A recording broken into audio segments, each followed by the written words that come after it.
So as you might have heard, I took a black belt test this past Friday. So that was an experience. And so definitely some beautiful learning came from it. And actually, it wasn't so much learning from that specific moment or experience. It was really kind of a looking back of kind of looking at the journey and the process of that. And I find that, martial arts practice on the mat is very, very similar. It has a lot of alignments and congruences with our meditation sitting practice, because the martial arts practice is essentially a physical form, the physical reflection of what our sitting meditation practice can look like when we're sitting by ourselves. And the beautiful, fun thing about martial arts, and sometimes it's not so fun when we're kind of struggling with it, is we are able to practice with other people, i.e. a partner. And, in the kind of martial arts world, they use that label as kind of your attacker, you work with. So the martial arts practice, the form that I do is called Aikido, and it's a Japanese art. And so I'll speak from that experience, and I feel like it probably might play out in just overarching martial arts practice, where there's kind of this growth, personal growth, journeying process around it. And looking back, I realized there's kind of this 4-component piece that is part of this process. And it's helpful to kind of recognize these 4 points along this journey or this path, because it gives you kind of a template. It gives you a map, if you will, to be able to kind of help you touch base and go, oh, okay, that's kind of where I'm at, and not come from a place of judgment or anything like that, or a comparison or a contrast. It's really just for you to have an orientation. Because sometimes when we have a practice that is this self-discovery thing in our sitting meditation, it can be difficult when you're in it to have an orientation of how you are doing in it or where you're progressing in it. So the first piece very much is the beginner's mind. When we come into the practice, when you first get onto the martial arts mat, everything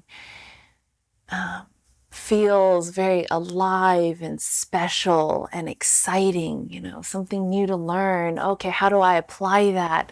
Okay, how does that work? And, our brains kind of get into it, and our bodies are kind of like, okay, this is a new movement for our body system. So it can be really exciting. And beginner's mind has that component of everything being fresh and new and seeing something for the first time. And it's a beautiful place to be. I love that space, to kind of have that awe, almost like that childlike innocence, right? And so as we progress further along, in martial arts, you start with a white belt. And there are different dojos will do different colors, but the essence is white belt, brown belt, and then black belt. And so as you're training over time, you start discovering these techniques, and you start feeling a little bit more comfortable, maybe a little bit more proficient, with all the various different partners and attackers that you train with.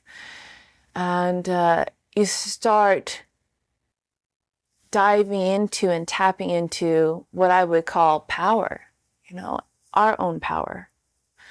Because we start to play with how we can affect this other person, this other situation, however that attack may look, whether it's a grab or a neck choke or some kind of joint lock or, 2-hand grab.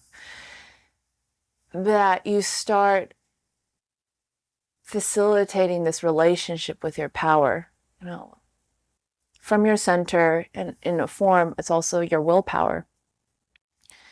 And sometimes I feel like this can be a very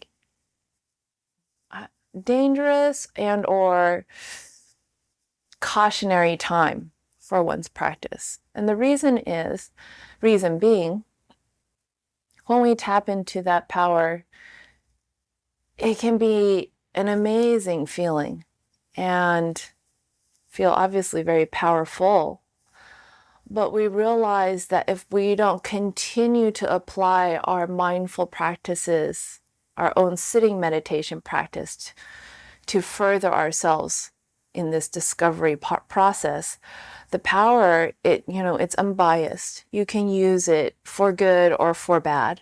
You can use it to further your own growth and the growth and the awareness of other people you're working with, or you can use it for aggression, right? And you can use it for something where it's like an arrogance. Both the A's kind of come up to my mind. Arrogance and aggression from that ego space, because you hit power. Now the ego is like, well, I want some of that. And when it wants some of that, that's when it can be dangerous, because we have to have a mindful enough handle on our ego to be able to recognize when we are misusing that. And so we go into this place of power. And from there, if you're still kind of working the meditation practice, the sitting practice at home, and then getting on the mat to kind of further work on yourself, it becomes this polishing place. When I think of polishing, I think of kind of back in the olden days, the Japanese samurai and their swords is very much when they were building, creating, molding the sword, there was a huge refinement process around it with the metals and the impurities. And that very much to me is what I'm kind of thinking about when I mentioned that polishing process. Because once we've hit power and we've accessed power into our lives, into our practice, how do we refine it continuously to kind of suss out the impurities that have been there the whole time, actually? Sometimes we have this newfound seeing from a practice and we think, oh my gosh, I can't believe that part of my life is so dirty. I can't, how did it get so messy? Well, the thing of it is it was always messy. We just never could see it before. There was a curtain or there was a door that was closed and we never had it opened. And so that kind of something to be ironic and, laugh at ourselves about sometimes. So in this newfound seeing and in place of power, we have the opportunity to refine ourselves even further, to, see that messy room, and go in and do the work to be able to clean it out, go through things and let things go. And that refining process really has a lot of that letting go in the sense of attachments that we have held on to, or the mind concepts, another, attachment of like how we think it should be and how we want to control and manipulate it to be a certain way that our mind or ego wants it to be. And so what that can look like on the martial arts mat, after kind of passing through power, and power, when it kind of, what comes to mind on the martial arts mat is working a technique and maybe working with a stronger guy and a bigger build. I say a guy because I'm a female, so sometimes that kind of disparity makes our ego mind go, kind of freak out. And in this power place, for us to be able to tap into that and to feel like we have the ability, the capacity to move through the technique and affect change on that attacker, that partner, however big, large size he is. And that feels really good. And, there's like a sense of accomplishment of like, oh, okay, I've learned something because I've really been able to take the techniques and the practice and actually implement them. And in the refining process, in this polishing process, we start getting a little bit more curious. we start paying attention to the subtle things, the subtleties. So when we're practicing and training and we know, okay, I can effectively do XYZ to this person and then make them fall or have them lose their grip on us, right? Throw them, pin them, that we become curious within ourselves while we're going through the process and say, okay, how can I be fuller in this practice? How can I be more loving? How can I be more compassionate? And that sounds like a paradox when we're on a martial arts mat being attacked by attackers.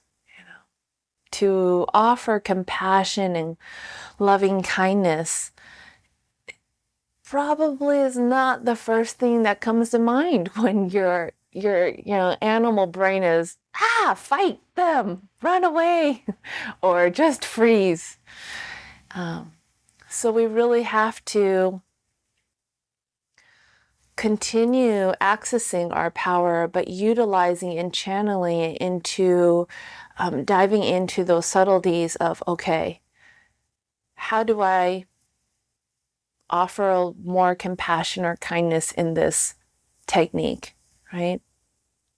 And when you get a sense or a feeling, which becomes the subtleties of that, an intuitive hit, or your intuition tells you something, the next step on that is taking that brave, courageous action and trying it out.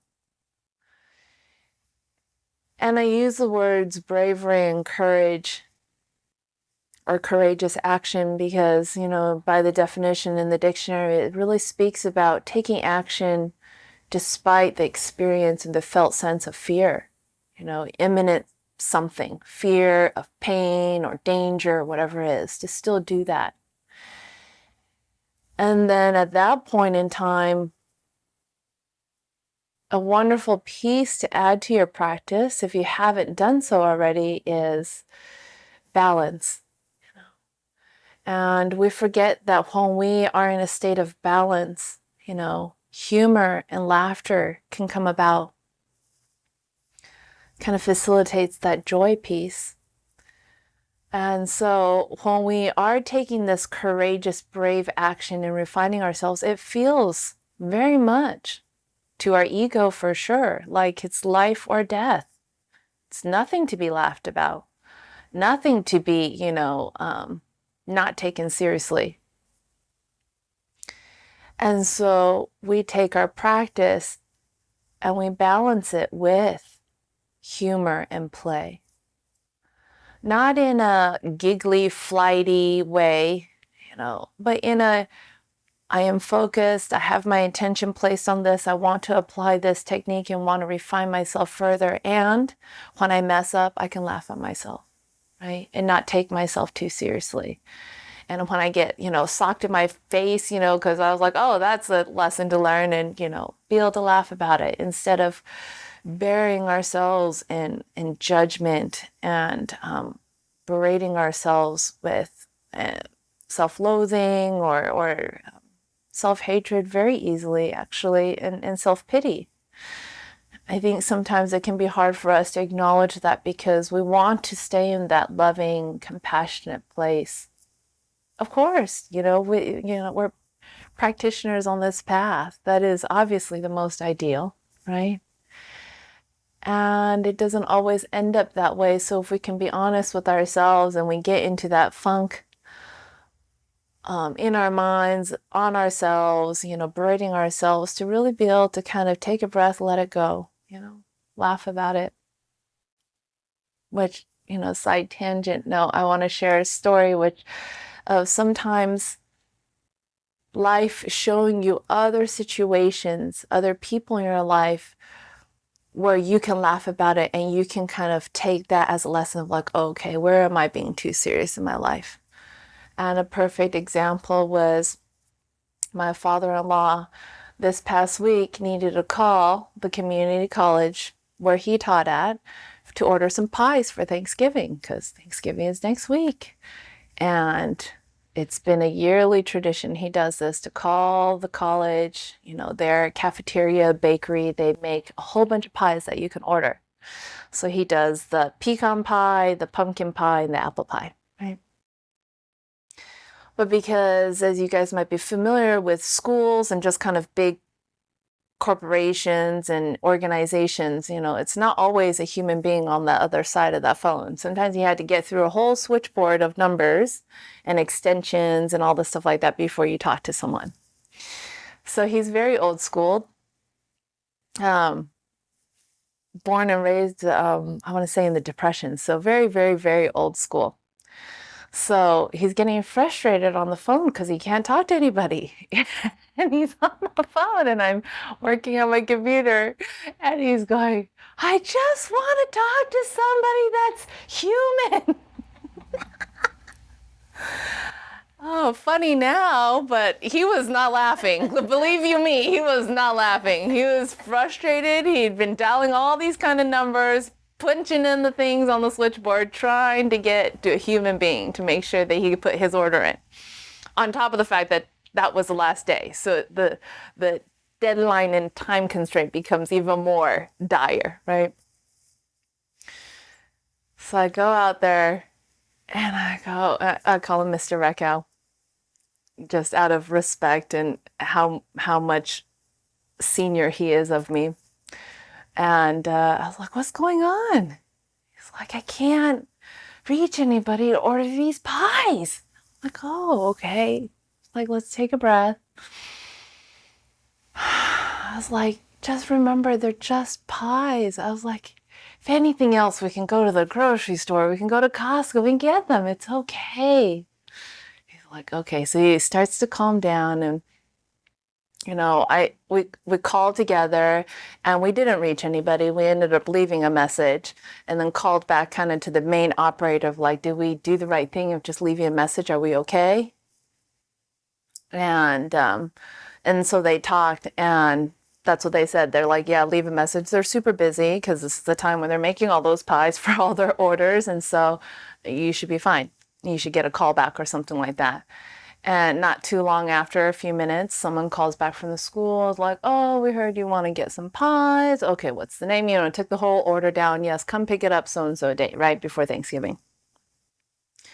So he was so relieved. And he was like, oh my gosh, thank you so much for all your help in helping order the pie. I was like, of course, not a problem. I was like, maybe we can take this to be like a teaching moment and a lesson learned, right? I go, they're just pies. It's going to be okay. And he kind of chuckled at himself, right? And he laughed because he has this past life as a Marine. He did the whole Marine thing and all this stuff like that. He's like, oh, just my Marine came out of me, I thought to myself, you're so funny. A Marine comes out over pies, And we can laugh about that. And we could afterwards. So that's a perfect example of how when we're in it and we're in it, and it's our story and we're in it, it's not funny. It's all the expletives, it's the curse words that come out in frustration and, take that phone and bang it against the wall a few times. And when we are on this path, that's where the mindfulness practice comes, where we're able to be the other person that kind of comes in to the situation with ourselves. And this all happens internally to like, what's going on? Okay, it's okay. Take a breath. And you kind of take a step back and kind of troubleshoot whatever you can, do the best you can, right? And then move forward. And then give yourself that kind of place and space to be able to laugh about it. Can be such a release for one, but it can be such a transformative experience when we give that to ourselves, when we have that curiosity and we can laugh about it. And for you, it can look different, and you get to play with that. So in the refining process, going back to that on the martial arts mat, cultivating and furthering and strengthening your power simultaneously happens by doing it so with balance in your life. And that balance, like I suggested and recommended, can look like humor, and play, that curiosity piece. So then moving to the, I wouldn't say final step, but just the next one after that is really the access of the purity of the practice. Because through the refining process, you're essentially purifying, right? Taking all the impurities out. And the purity of practice does not mean perfection. It just means that you're continuously refining, that even when you feel like you've gotten to an end goal, i.e. that black belt or something like that, that there's so much more still to refine and further purify and polish. And that becomes a beautiful template for us to work with in our own sitting meditation practice. And I think of an example in the purifying part of that practice, the purity, the striving for, the practicing, the implementing of that is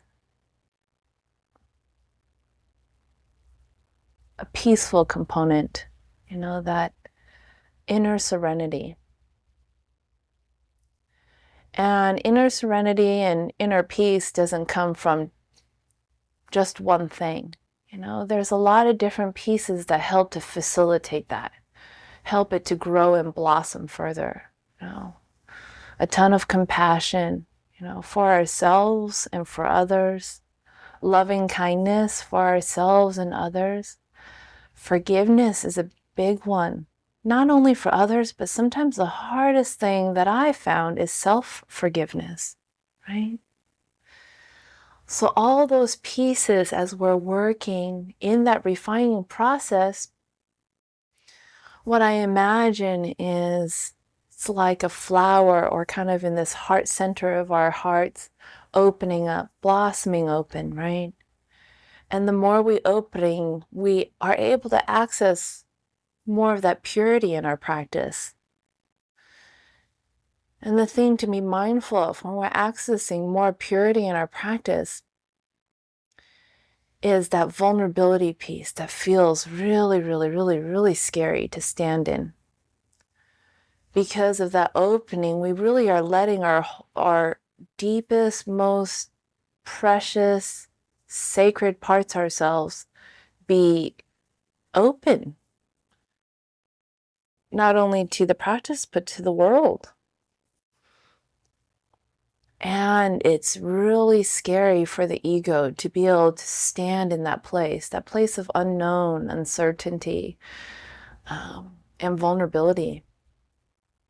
And it's really easy for the ego to jump in, take a hold of that vulnerable place, that place of purity that you're accessing, and shut it down. And when it shuts it down, it looks like it embeds and tries to implement fear, right? Or scarcity, or a not good enoughness. It inflicts the illusion, of pain and suffering further. So that causes our flower, if you will, in kind of this heart center opening to close back up. And it can actually, the ego kind of rationalizes it like, oh yes, now we can protect ourselves. But in actuality, it becomes really painful for us as practitioners, because we know that it's not the closing that furthers ourselves in this self-discovery practice. It's really the opening. So we get into sometimes a tug of war and struggle within ourselves. The ego and the mind. It's like, no, we gotta stay closed. We gotta defend against the world and everything that's bad out there and negative. Instead of having and falling into and settling into that deeper trust and that faith that has brought you along the way, all the way up until this point in the part of the journey that you're at. And that if that practice has brought you so far along to be able to, again, dive into that, take that brave, courageous action and continue to further open up and discover what's there. So that's kind of the template I wanted to share with you guys regarding this self-discovery process I'm noticing and how it definitely showed up in my practice in training in martial arts. And knowing that it's not over. You know, when you get to that purity part of the practice, what feels like starts to happen is all those components that I mentioned before, the beginner's mind, the power, the refinement, polishing, they all go back into that purity practice. Just turn that wheel again and almost like you're starting over again, but you're starting over in a different place. Any questions? Makes sense? Okay.